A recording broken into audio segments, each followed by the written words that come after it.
So Adriana for Phone Dog. I'm here with NVIDIA, and they're going to show us what their Tegra 250 chips can do. By the way, this is running on Android. I mean, if it looks familiar to you, that would be why.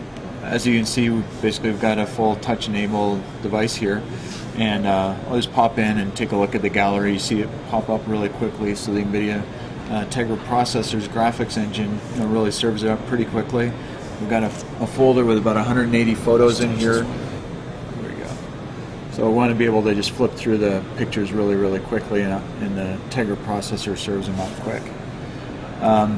Other things you like to be able to do with the tablet on the fly is, say, watch some video content. So I've got a 1080 trailer here.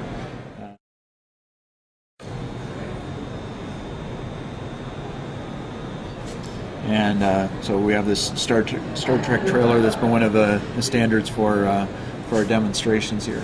Got the volume down a bit on it, but basically plays back flawlessly. Full 30 frame per second, 1080p content decoded on the fly. So one of the other things that people are going to want to do with these devices is browse. So I mean, I've hit a couple of sites recently. I'll just go back to some of my favorites like MSN. The page loads up pretty quickly. Within a second or two, I can start interacting with the page, and as you can see, our GPU scrolls the screen very quickly and easily. If I want to go to a different page, for example, load up the New York Times, another popular site to take a look at.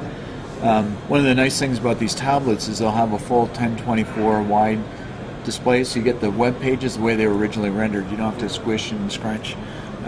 That's one of the really nice things about the tablets. And of course, one of the other things you want to take a look at is, there's a lot of video that's out on the web. And actually, I've got a little Flash animation in here. We think that doing Flash on a good web browser is, really key to delivering the full fidelity of the web. So YouTube, let me take you to a YouTube example. For those of you who are wondering how big this actual tablet is, it's actually pretty compact, and it's very robust. So this is a Iron Man 2 trailer. It's actually an HD version, and you see that in this flash window we've got the video playing, and then overlaid on top of it some advertising. Again, it's one of the goods and bads about the online content. I mean, basically take this full screen, and this is streaming live over the web and playing real time for you, HD content over the web. Iron Man. Love Robert Downey Jr. Yeah, this picture looks great. It's a fun movie. I can hardly wait for this one to come out. Yeah, the colors look great. I mean, there's no lag. You're not seeing a lot of artifacts. This is just rendering really nicely. I don't know if you're seeing that on camera here. I hope you are, because this is pretty stunning. Oh no, you're seeing our reflection in the monitor. There's some of that. Okay. That's what you get with a glossy screen. Nice. Okay. I'll go off and try a couple other things. I was showing Adriana earlier that we've got Flash content running outside of the browser as well. So we've been working with Adobe, and they were recently demonstrating a version of the Wired magazine that's been taken into the digital format. And of course, magazines, they like to have full color, and so in this case, sorry, I'm going to turn it into the portrait mode, because that's the way these things are meant to be read.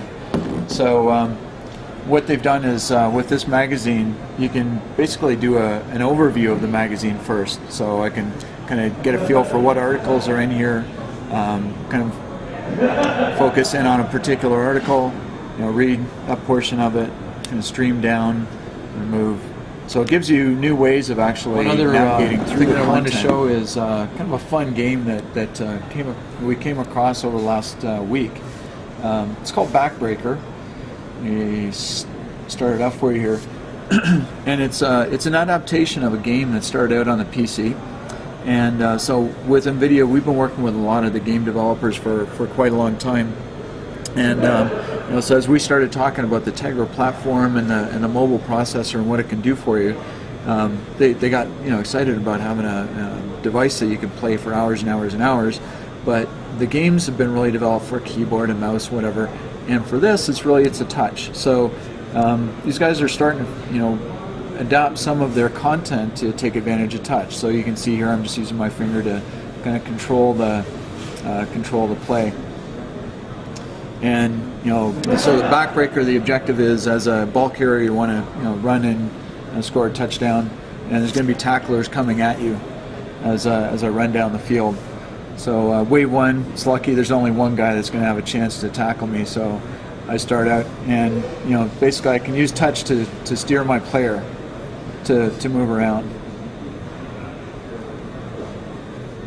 and I zigzagged around him. I'm by. I can do some showboating and whatever, get some extra points. It's actually a nice adaptation of a game that takes full advantage of the touch capability, and obviously takes full advantage of Tegra's graphics, outstanding graphics capabilities. This is Adriana for Phone Dog, and that was a look at NVIDIA's Tegra 250.